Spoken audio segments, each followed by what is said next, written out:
Hey guys, welcome to Meet the Truth Podcast. This is episode 19 with Miss Courtney Luna. I was so excited for this today, and I feel like everybody knows who Courtney is, but for those of you who don't, Courtney is been a carnivore for a while, and while she has done some amazing experiments and sacrificed her body for all of us, she has also written an amazing cookbook that I literally love so much. I hands down best cookbook, although it's the only one I've ever bought. So, and I just want to thank her for being here today. I'm Courtney. I'm gonna let you introduce yourself for those of you who have never heard of you before. Awesome. Thanks for having me. I love that. The best and the only one that you've bought. So that's perfect. Thanks so much for having me. I'm excited to chat with you today. So just a little bit about myself. I'm a 41-year-old stay-at-home mom in Southern California. I have 2 little kids. Long history of yo-yo dieting. First came to carnivore 3 years ago.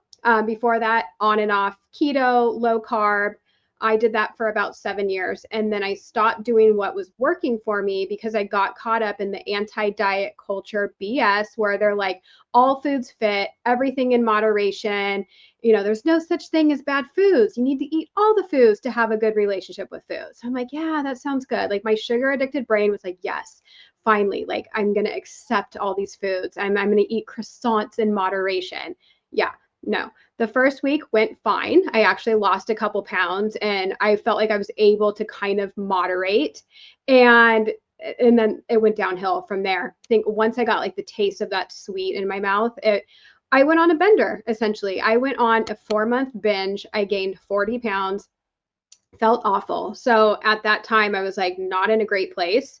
And my husband was sending me Dr. Paul Saladino's TikToks and we didn't talk about it. And then after a month, I'm like, why are you sending me these? Like, should we not be eating vegetables? I'm like, this is insane. And so he's like, oh, I need to do some research. And we just gave it a shot. So I started off with having fruit for the first 5 weeks. He started off strict carnivore. And then after a while, I'm like, I still want to eat even though I'm full. So I could have had like a pound of ribeye, but then I still wanted blueberries or dried mango. So I realized that fruit, the sugar from fruit still had a hold on me. So I went strict carnivore after that. And like the health benefits I've had were amazing. And I wasn't expecting anything because I was just coming at this from a weight loss perspective.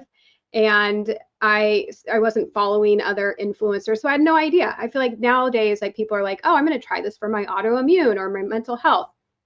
I had no clue. So about like a month in, I noticed things were shifting and like I've had lifelong acne and that was clearing up. And I was on medication for anxiety and depression. I was on Zoloft and that was improving, having no gas or bloating. And I just like felt amazing. And I just had no clue that like this was even a possibility. So yeah, carnivore completely changed my life and I'm so grateful for it.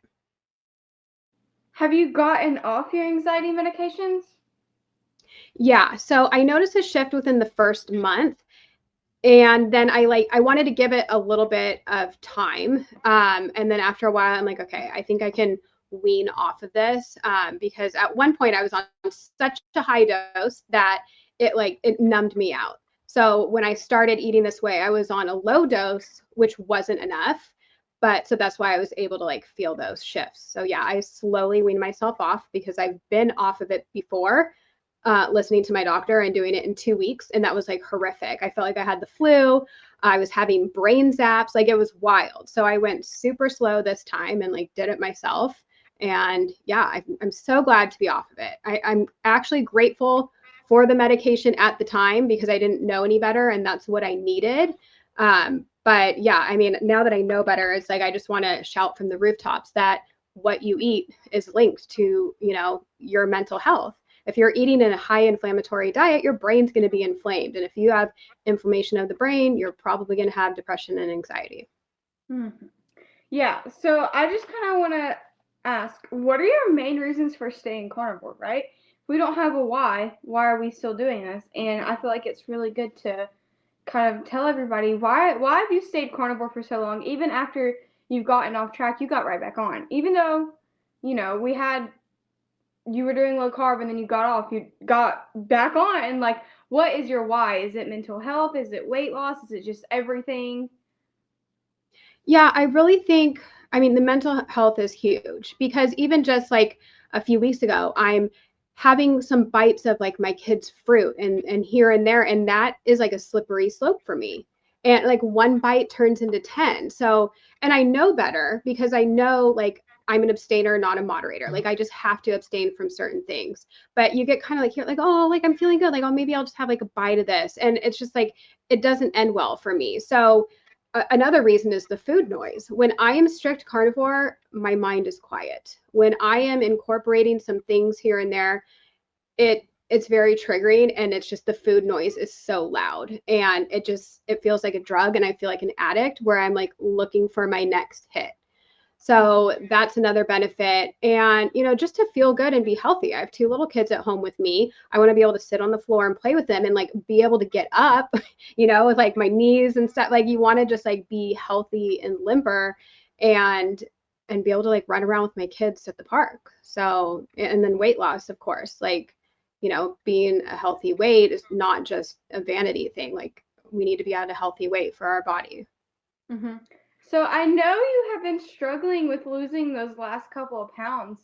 And I was watching your journey, and then you started posting about mold, and in my brain I'm like, those two have to be connected. So have you thought about that? Have you considered that? Yeah, so what I've heard is like if you have like mold toxicity going on, like it's stored in your fat cells. And so your body doesn't want to lose weight because it's going to be releasing that mold. So yeah, we have had some mold issues at the house, so that could definitely be part of what's, playing in with my struggles. But I'm 41 and perimenopause, so it's like weight loss is a hormonal thing. So that's a whole other piece to the puzzle on our hormones shifting as we get older too. So yeah, it's been quite the struggle, and it's so I could do more as far as like I need to be better about going to the gym and lifting weights, because I definitely believe in lifting heavy is going to change your body composition. But I feel like for so many of us it's so much more than just eating less and moving more. Like that's definitely important. Calories are a thing and they matter, but I feel like that's just like one piece of the puzzle. And if your hormones are wackadoodle, then that's going to have an effect too. Mm-hmm. Yeah, I'm with you on that. I want to talk about kind of like sweet taste things. So I noticed that you did your little carb experiment. Oops, it was okay. Um, but when you got back on, you were drinking the Eclipse Prime proteins every morning. Are you still doing that? I do. Yeah, I think, and I feel like I have to say this every time I have a protein shake. I feel like you need to know yourself. That can definitely, that sweet flavor can be triggering for some people. For me, I'm not binging on protein shakes. Like I can have one and be satisfied and go about my day. For me, it's almost like the fruit. Having that, then I want like a bite of something else. So I would love to one day in the future, have a little bit of fruit. I don't think that's awful. I mean, that's how I feed my kids. But yeah, I would say that the sweet flavors can be harmful for some people and triggering, but I don't know. I don't seem to have an issue with my shakes. Okay. I've heard a lot about like sweet and fat, like that kind of combination is like the ultimate dopamine receptor thing. And I guess if it's Yeah. just sweet and protein, it's a bit different. Yeah, I've learned a lot from people doing the sugar fast, and how they're talking about like eating, sugar, just pure sugar and no fat and no protein. Like you're not going to have cravings. And honestly, I tried it for 2 days, and and it's true. Like I wasn't looking for donuts or cookies. Like you were just eating the fruit and the juices or whatever, and not binging on it. So it's something with, like you said, the fat and the sweet flavors that can be triggering and hard to moderate. So yeah, I mean, when I make my shakes, I'm just making them with water. But if I'm making ice cream, like I might want to eat a little bit more than I should, because it's just hitting that bliss point. So yeah, I always say like just know thyself, and just be aware and play around with things. And if it's triggering, then don't have it. Yeah, I'm with you on that. So I do want to talk about your sugar diet experiment. How did you feel? I understand like the weight loss didn't really work out, but and the cravings you didn't really have many. But how did you feel like did you get headaches? Did you just feel tired? Like, how did you feel? Yeah, so it wasn't amazing, but I had to try it out because I was so curious because I had friends that were doing it that had like binge eating issues. And they're like, you just have to try it because it's just so interesting how like those behaviors aren't there. And yeah, like I said, like I would just eat fruit, had some like gummy candies even and juices, and it was just weird. I wasn't fiending for more. But yeah, there was definitely my glucose was like through the roof at times. So I felt a little lightheaded and wonky at times. Um, I think I did it for 2 days, maybe 2.5, and I was ready to eat after that. So it sounds so good. Oh yeah, have all the fruit and the juice and the candy and the sodas if you want. But then like after 2 days, I was like, I'm done. Like I want a steak. So yeah, it's definitely interesting. And I did lose a couple pounds, but I'm like, this isn't sustainable. Did you have any issues adding fruit back in? Because when I tried to add fruit back in, I thought I had food poisoning for a couple of days. It was really bad. Oh, really? Like it physically didn't make you feel good? No.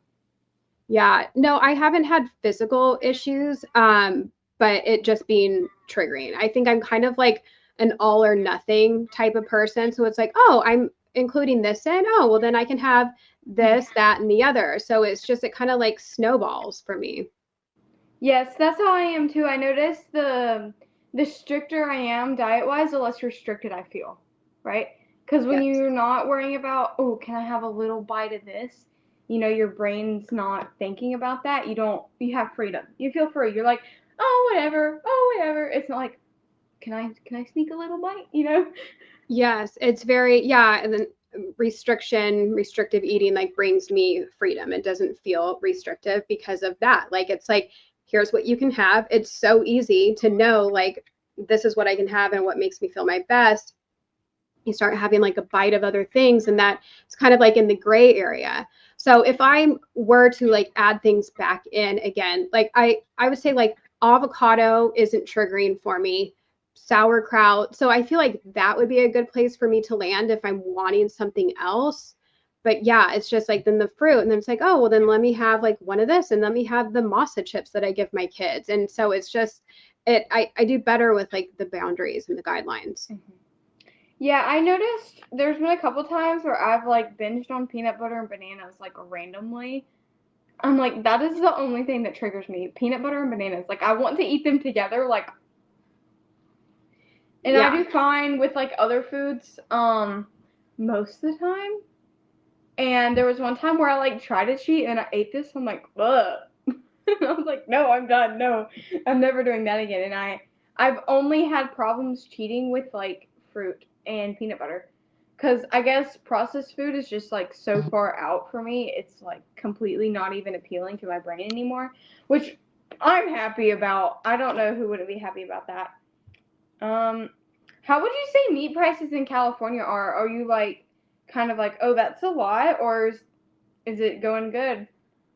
I mean, I feel like everything's expensive here, and it just depends on where you shop too. So, I mean, you can go to like Whole Foods and get like a $30 a pound grass finished ribeye that doesn't taste that great. Or you can go to Costco and get something that's cheaper, or you can go to Walmart and get like a huge tube and it's cheaper by the pound. So, it can definitely be done cheaply, even out here. But yeah, I mean, everything's expensive. And even like Costco ribeyes, like I noticed that price went up like a couple bucks than what it used to be. So, but that's just everything here. It's outrageous. Do you think it's probably harder to live in the part of California you do versus living in more like ag-centered parts of California? Um, I don't know. I never really like thought about that. I mean, And like even then, like judgment I'm wise, getting like when I'm people. ordering. Oh, yeah, keep going. Oh no, go ahead. It cut out. Sorry. So I misunderstood your question. Okay, so like judgment wise, like you live in San Francisco, right? Or close to it?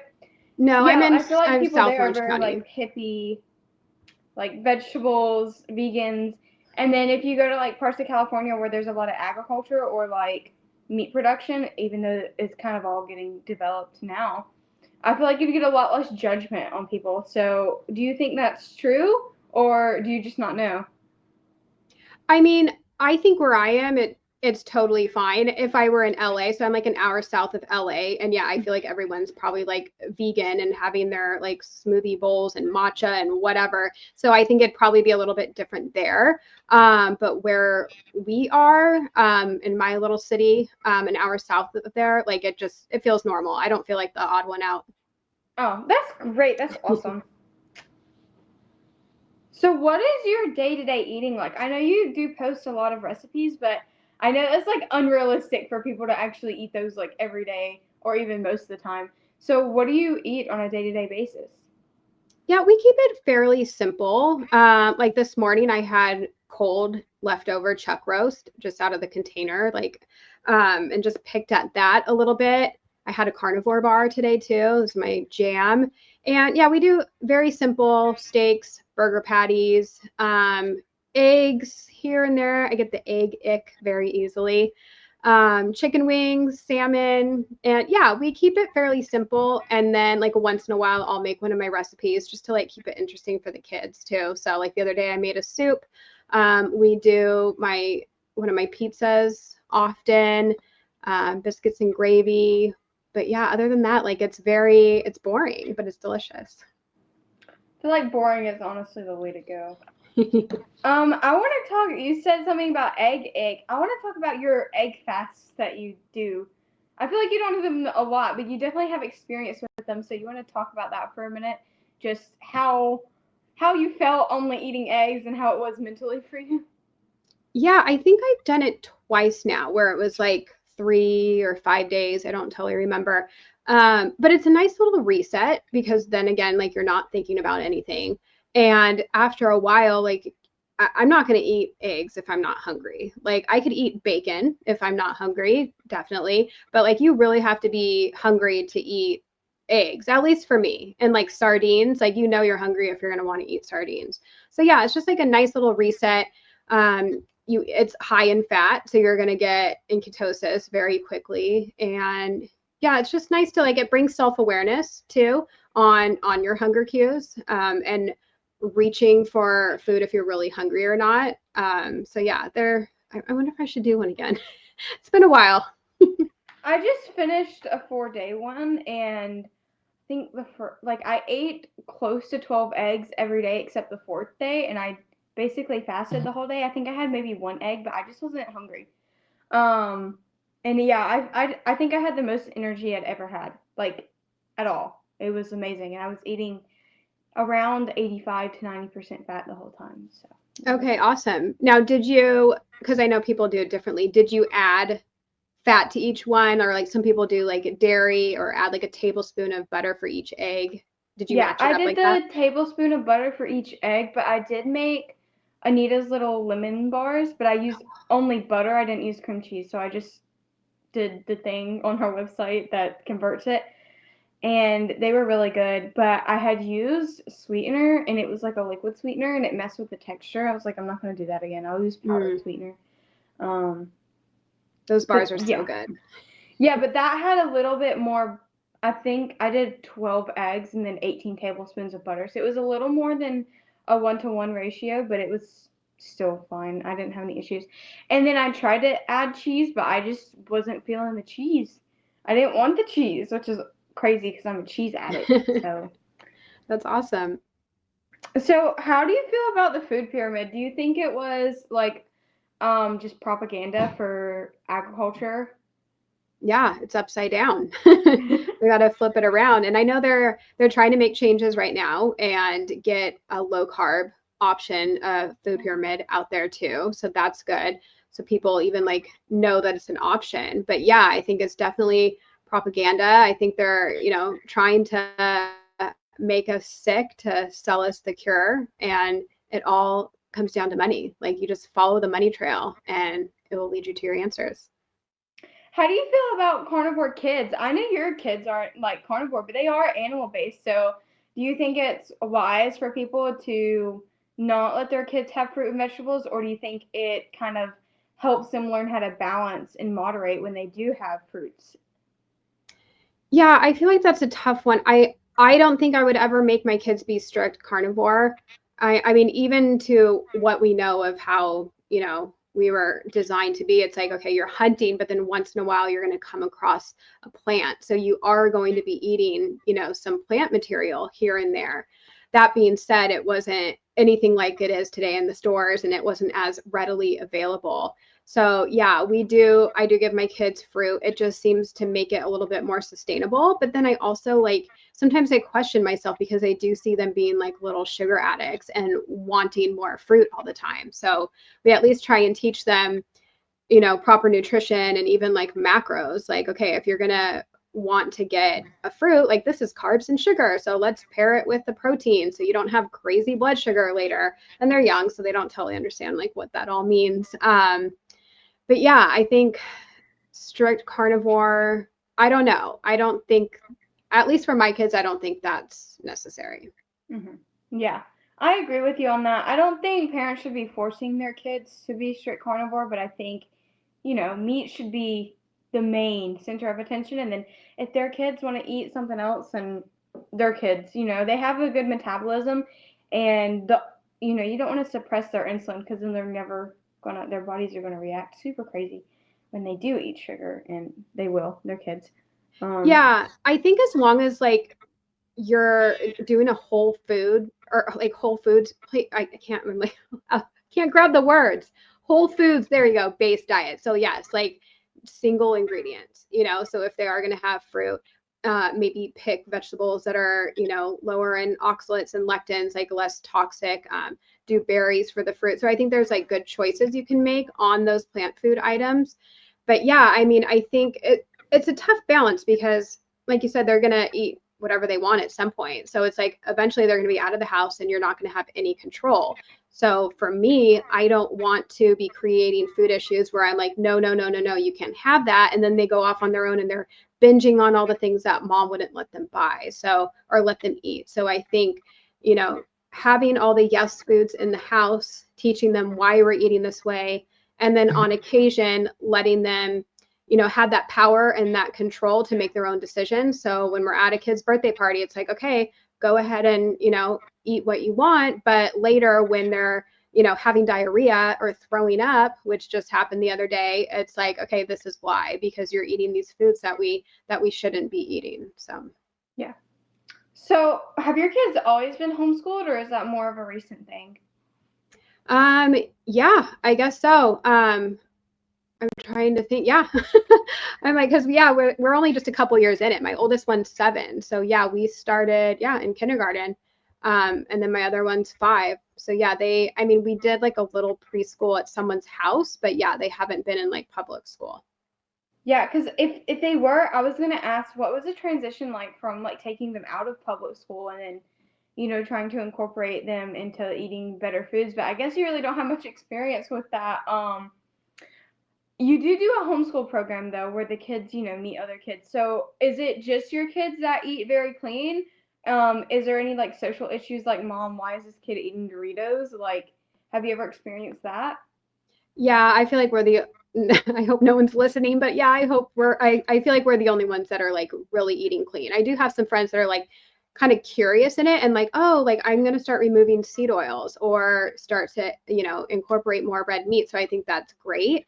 But yeah, I still look around and I'm like, what are these people eating? Or even just you see it at birthday parties, which might be different because that's like a special occasion, but like soccer snacks, like most of them are awful. Like we do have like a few where I'm like, oh my gosh, this is stuff like I would have picked. This is great. But then you have other ones where it's like my 3-year-old that snuggled with me half of her soccer game doesn't need a Gatorade after. Like, what is she replenishing? So that, and just even like little things like fruit snacks. Okay, they make them with just fruit, but then people are getting the ones that have like added corn syrup in it. It's like that's just not necessary. But yeah, the soccer snacks are horrific most of the time. Yeah, and you know what? I think Big Food makes a lot of money off of children with sports because, I used to play a lot of sports, and what we would do is we would go out fast food before sports on away games. So we'd go to like McDonald's, Saxby's. If we had it In-N-Out around here, I'm sure it would have been, a stop. Like just fast food places, and we would eat. And then, like, we would be told, hey, don't get anything sugary, don't eat a lot, because we were about to go play, sport. And a lot of us wouldn't listen. We would get, like, frappes and all this kind of junk food, and then we'd be sick. And our coaches were like, okay, whatever, they just gave up. But then we'd be there at the game, and we'd be crashing. Like, we had several kids just, like, crash mid-game. And then, you know what, we'd be given, like, Gatorade, and then we'd have the sugar adrenaline, and then we'd crash again. And I feel like, how much money is Gatorade making from kids drinking Gatorade, having a glucose spike, and just running and doing their sport, and then they crash and they need another Gatorade? Like, that's 3 Gatorades a game. That's so much money. Yeah, that's awful. And yeah, it's like a vicious cycle. So yeah, you're crashing. So then you need another boost. And yeah, and just even like the marketing for kids' foods in general. I mean, there's a reason why all the breakfast cereals have all those little fun characters on it, or you get a prize inside. Like, it's all marketing for kids, and it's actually really sad. Have you heard about, the grocery store stuff where the kids stuff with like all the fun cartoons are positioned at kid level, and then the music they play it to their most like, if it's mostly millennials shopping, they're gonna play like millennial music, like NSYNC and that kind of stuff. That's gonna be like get you nostalgic and be like, oh, I love this grocery store, so that you'll stay in there longer and you'll buy more stuff. And it's all a money scam, right? All the meat and the vegetables and the healthy stuff is all around the border of the store, right? You have to walk to the back to get the dairy, and then in the middle aisles is where all the processed food is. So you kind of have to go through those aisles with the cereals and the junk foods while your little kid is sitting there, Mom, Dora's on the cereal box. And oh, Elsa's on the little juice things. And like, imagine how stressed out moms are from that, just all the time, that constant, their kids are overstimulated, they're overstimulated, they want to get in and they want to get out, but that never happens. And I just feel bad. Like, why are we torturing American citizens so that we can get money out of them? That's basically what's going on. Do you agree? Yeah, exactly. And honestly, that makes parenting even more difficult, because now it's like you have to then battle. You either give in and you're buying your kid that thing, or you have to actually like be like, no, we're not going to have that, and then deal with any tantrums that may come with that. So I mean, not to say this from like a judgy place, because I've had these moments myself, especially in the past when I didn't know better, but I mean, a lot of that's just lazy parenting, that you're giving your kid these chicken nuggets and the cereal and this and that because they're not going to pitch a fit. They're just going to eat it because it's crap and it's delicious, so it's just, you're taking the convenient way out, at the detriment of their health, really. Yeah, and I agree with you on that. And I think the reason behind that is people don't realize that they're unhealthy, and then people who do, they don't care enough, right? And, Yeah. And I do understand it's from a point of like laziness, but it also, these people are sick, they're inflamed, their brains are just so tired, their bodies are tired, they don't want to deal with it anymore. And it all goes back to the processed food, right? You feel that way because of processed food. Your brain is inflamed because of processed food. And now your kids are hooked on it. And then there's nothing you can do to get them to eat healthy because they'll just scream and cry because the only thing their mouths are not sensitive to is chicken nuggets. And before I started carnivore, I had the whole sensory processing disorder thing, and it's almost completely gone. Like, I used to be only Kraft mac and cheese. That was all that I would eat. Don't try and feed me anything else. That was it. And a lot of kids are like that now. Like, that's all they'll eat is processed food, because you get blueberries, right? It's going to taste different every single time. But chicken nuggets, Kraft mac and cheese, it never changes, right? Yeah, and that's amazing that you've noticed that shift too. But yeah, oh gosh, I was going to say something and I just lost. Oh no, I was going to say, I think a lot of it, yeah, it's not just lazy parenting. I think a lot of people just don't know any better too. So you have half the people that don't know any better, and then the other half where it's like they do know, it's brought to their attention, but there's that survivor's bias where it's like, well, I ate that when I was a kid and I was just fine. But yeah, like you said, it's again like the Gatorade, it's a vicious cycle. Like you have it, and even though you don't feel good from it, your body still wants more, and it's craving it, and it's craving that sugar. So yeah, it's actually really unfortunate. What's the hardest part of being a carnivore for you? Oh, goodness. I mean, honestly, I don't feel like there was any issues. And my only thing lately is just, the sugar monster coming back when I'm trying to add things back in, but now not, but then it's still there because you're feeding your kids. Like for 2 years, I didn't have a bite of anything. I was so strict. And then I just started, oh, let me just give this a shot. Let me just see what it would feel like and taste like. And that was my first mistake, was trying to add that back in. Oh yeah. Yeah. I'm like Kelly Hogan over here has not had anything for like 20 years.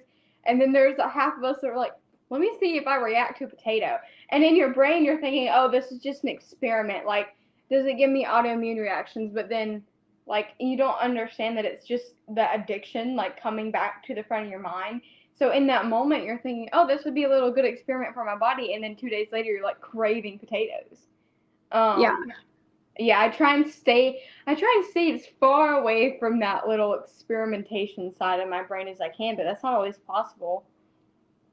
Yeah, and I mean, I've even said, and I still feel like and this is probably the addiction speaking, but I don't want to have to be strict carnivore for the rest of my life. Like the thought of going the rest of my life without having like a nectarine or this or that, and not even like junk food. Like I'm not even talking about having anything like awful, but like I don't want to be strict carnivore for the rest of my life. But then here I am trying to have those things and it's not going well. So it's like, okay, maybe I do need to be strict carnivore for the rest of my life because this is just like another drug to me and it's hard to kick.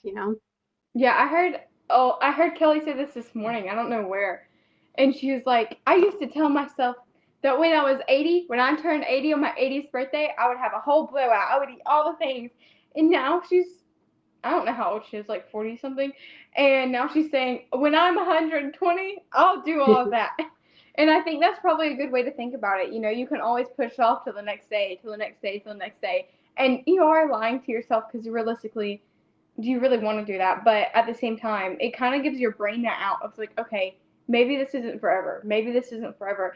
And then I have kind of just accepted, like at this point, okay, maybe I won't be 100% strict carnivore every day for the rest of my life, but till the day I die, like I'm not going to stop finding optimal health, right? So maybe I'll have sourdough one day, maybe I'll have a nectarine one day, but that's not going to, stop me from keep going forward. And I think that's what's more important is like if we do stop and we do go off, like we always know what to come back to and how to keep going moving forward.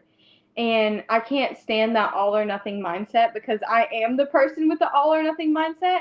And I've just kind of had to train myself to not be like that. And, when I did the calorie deficit, which I did do for a long time, I was so good. I could eat 1,500 calories every single day and not have any issues, not binge or anything, but it was a constant mental battle, right? I was just, oh, eyes forward, no distractions, 24/7, like hardcore, let's get this. And now I kind of do not have that same mindset. Like I can focus on other things other than I'm not going to eat sugar today. I'm not going to eat sugar today. I'm not going to go over my calories today. Um, now it's like freeing. And I think that's what's most important. Yeah, absolutely. And back to what you're saying about Kelly, because yeah, I've heard her say that about peanut butter. And yeah, it's a good way to just like get through it. Like, so it isn't like an all or nothing. Like, okay, like when I'm 80, when I'm 100, or like someday I can have that, even if it's not true, even if you never had it, but someday I can have that, but today's not the day. So just another way of taking it one day at a time so it doesn't become a whole oh, I'm going to start tomorrow and eat all the things today, and it doesn't become that vicious cycle again. What do you think the biggest misinformation about food is right now in America? Oh gosh, I feel like there's so many. I mean, red meat is demonized, raw milk is demonized.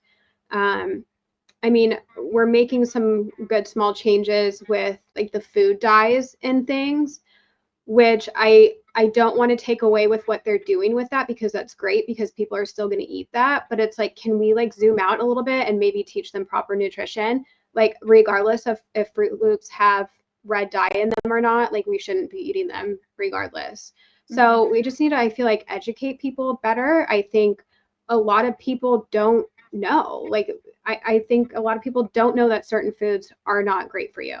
And I feel like if we could just all get on the same page about just eating, a diet that is just based from whole foods, then that's going to be amazing. We don't need to eat Oreos in moderation. We shouldn't be having Doritos, all that processed stuff. Like, that is created in a food lab by scientists that are, perfecting it to hit that bliss point in your brain. And that stuff's not food.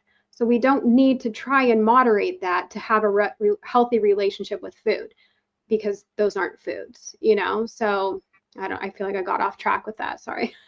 Oh no, you can keep going. I'm very interested in what you're saying.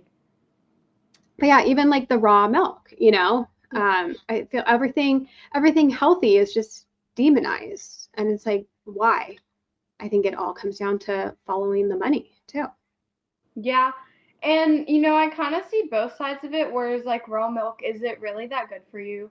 Like, even from like a carnivore perspective, well, it's got caseins in it and it's got carbs in it and it's meant to make baby cows fat. Is it really that good for you? But also, we kind of get so scoped in on cheese and dairy and avocados or whatever as a carnivore that we do forget that when we're sharing this information, it's just kind of scaring a lot of people.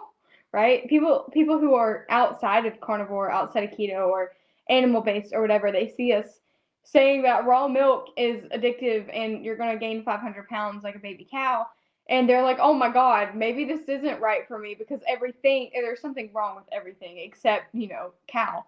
And my boyfriend said that to me so many times. He's like, you think everything's going to kill you except a cow? And I'm like, well, if I eat 8 gallons of raw milk a day, yeah, that's going to kill me, I'm like, I feel so bad because I do post so much content about like just cabbage and broccoli and how, the cancerous effects of it are. But then I'm like, okay, well, somebody's eating cabbage and broccoli. It's better than eating Cheetos, right? This is true. Baby Yeah. steps. Oh, so how's the climate in California? I've literally never been. Well, have I been? I don't think I've been to California yet. And like, is it warm? Is it cold? Is it nice? I've heard a lot about rain, but I'm not really sure. So I live in Southern California, close to the beach. So we have honestly like pretty perfect weather here. The last week, because I'm a little bit inland, has been kind of hot for here, like in the 90s, and that's not really fun. But honestly, and I think that's the one thing that keeps me here, because California is going to, well, I don't want to say a bad word, but it's going down. Okay. Like it's falling apart. But the one thing that keeps me here is like the weather is so amazing. It's such a beautiful place to live. It's not very buggy, like it's most of the time it's very sunny and amazing. And yeah, I love it. We're actually leaving in January to go on a really long road trip and entertaining the idea of maybe living somewhere else if we find somewhere we love. But honestly, I'll probably come back here. Politics aside, it's a very amazing state. You should come to the Eastern Coast. I mean, maybe That's my it's plan. not as nice as California because it does get like super humid. But I mean, and we kind of live like we're not technically tropical, but it does rain for like 2 weeks at a time on occasion. But it's very nice. Where are you at? I'm in upstate South Carolina, and it still like gets like Okay. monsoony. Yeah, no, I mean, that's the whole point of this whole trip we're taking is I want an East Coast summer. So I used to work on yachts, and so I did like all the East Coast over there on a boat. So everything like coastal. And I just loved it. So yeah, like Charleston is on our list, and the Carolinas and Cape Cod. Like I love the East Coast. So yeah, I mean, that would be a place that we would entertain moving to, is the Carolinas. My only thing is, like, yeah, like you said, humid, it can be a little buggy, and then of course like hurricane season, another thing to be concerned about. But at least when Yeah, they're I coming, wouldn't unlike an live earthquake. on the coast of the Carolinas. I would live more upstate, but if you want to live on the coast, you know, um, Yeah, I'm a beach girl, so it's hard to like be away from the water. I'm just so used to it. But we'll see what we stumble across. so how did your family and friends take you going carnivore? Honestly, like so many of them are now carnivore. So it went really well. My dad and my stepmom have been keto for many years because of us being keto and telling them about it. And so they dabble in some carnivore. My two aunts are carnivore and like dramatically changed their lives and their health. Um, I got a couple vegetarians that, yeah, just think I'm probably crazy. But yeah, like a handful of them, I think they just, without you saying like, oh, you need to do this, it's just like they see what you're doing, they see your transformation, and then they get curious. And they're like, oh, maybe I'll try that for myself. So yeah, I've had nothing but support. And if anyone's saying anything bad, they haven't said it to me. It's just been behind my back and I have no clue. So yeah, it's Hmm. been great. I have kind of noticed the same thing. So far, other than my grandpa, I haven't met anybody in person who's been like really against this diet. If anything, I've met like recently met a couple of people who are like all for it. Maybe they don't do it, but they know so much about plant chemicals, and I was like, I mean, one of my friends, AJ, he's like 17, and we had like an hour-long conversation about plant toxins, and I was like, I'm crazy. I'm the crazy one. Are you crazy too? Like, how do you know all this? He's like, oh, I don't know. I'm like, okay, weird. And Like I was just thinking about it for days. I'm like, I've never talked to another person like just willing to have a conversation about this, like in and person, yeah. especially. And that's amazing at your age too, because I don't think it's appropriate for me to say what I was doing when I was 16 on your podcast, but I was definitely not giving a crap about my health or talking about plant toxins for sure. So that's amazing. And I hope like, other, young people, what am I looking for? Young adults, what other young kids like yourself are like going to be following you and seeing what you're doing, because I don't think a lot of these like the younger generation want to be following like a 40-year-old lady and what she's doing. But yeah, so you spreading the word, like hopefully that, you know, gets people's wheels turning and makes some changes. Yeah. Yeah, I kind of want to talk about how you kind of came into the social media spotlight. I feel like, oh, how long have you been carnivore? 2, 3 years? 3 years. 3 years. Okay. Yeah. So I wasn't following. Oh, there was a couple people that I followed when they first started carnivore, but I can't remember who it was. Um. So did you like immediately get social media attention, or did you already have social media attention when you started posting carnivore stuff? So I was already showing up with like my low carb and keto stuff. So I had like a little bit of a following on TikTok, but like no one ever said anything bad at all. Like there was nothing ever negative. And so it just kind of like came naturally where it's like, okay, here's what I'm showing, low carb keto. Here's me eating all the things, trying to moderate. And then it's like, I'm going to start carnivore tomorrow. So I just started sharing and had no idea like what was going to happen, because again, I wasn't following anybody else, so I didn't know like if other people were getting hate. Like I had no clue.